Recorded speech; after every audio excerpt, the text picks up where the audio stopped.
Hi friends, இன்னைக்கு நம்ம என்ன வீடியோ நம்ம பார்க்க போகிறோம்னா, நான் ஒரு ரீசார்ஜபிள் ஃபேன் நாங்கள் ரெடி பண்ணியிருக்கோம்.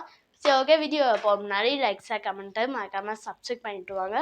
பக்கத்தில் இருக்க பெல்லைக்கனை கிளிக் பண்ணிட்டு வாங்க. ஒரு ஆள்னு ஒரு ஆப்ஷன் வரும், அதுன்னு கிளிக் பண்ணுங்கள். சரி, ஓகே. வீடியோ போகலாம்.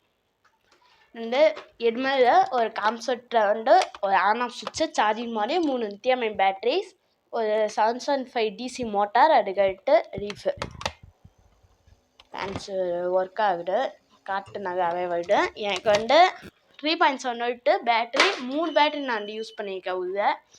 இது 12 வாட் கொடுக்கணும். நான் 12 வாட் பேட்டரி வைக்கிற இருக்குது. 3.7 3 பேட்டரி நான் வச்சுருக்கேன். ஆம்பியர் நமக்கு அதிகமாகவே கிடைக்கும். வோல்டேஜ் கம்மியாக தான் கிடைக்கும்.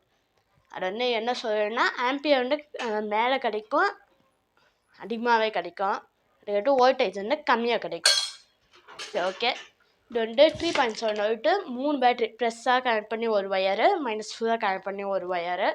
பி ப்ளஸ்ஸு சார்ஜிங் மாடலில் பி ப்ளஸ் அவுட் ப்ளஸ்னு இருக்கும், பி மைனஸ் அவுட் மைனஸ்னு ஒன்று இருக்கும்.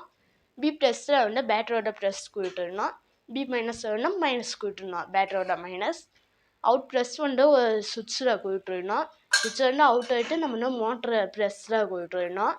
அதுக்கிட்ட அவுட் மைனஸ் எடுத்து நம்ம மோட்டாரில் மைனஸில் கொடுத்துடணும். அவ்வளோதாங்க இதுக்கு. சார்ஜ் போட்டுக்கலாம். ஒரு பேட்டரி நீங்கள் யூஸ் பண்ணிங்கன்னா ரொம்ப நேரம் சார்ஜ் நிற்காது. 3 4 5 பேட்டரி 6 பேட்டரி கூட யூஸ் பண்ணிக்கலாம். நான் 3 பேட்டரி தாங்க யூஸ் பண்ணியிருக்கேன். இது 1 hour 2 hours வரைக்கும் சார்ஜ் நிற்கும். ஒரு பேட்டரி நீங்கள் யூஸ் பண்ணிங்கன்னா ரொம்ப நேரம் சார்ஜ் நிற்காது, ஒரு 10 நிமிஷம் கிட்ட சார்ஜ் நிற்கும். அவ்வளோதாங்க கைஸ். நான் அது 3.7 சரி, ஓகே. இந்த வீடியோ பிடிச்சிருந்தா கமெண்ட் பாக்ஸில் சொல்லுங்கள். இன்னொரு வீடியோ பார்க்கலாம். தேங்க்ஸ் ஃபார் வாட்சிங்.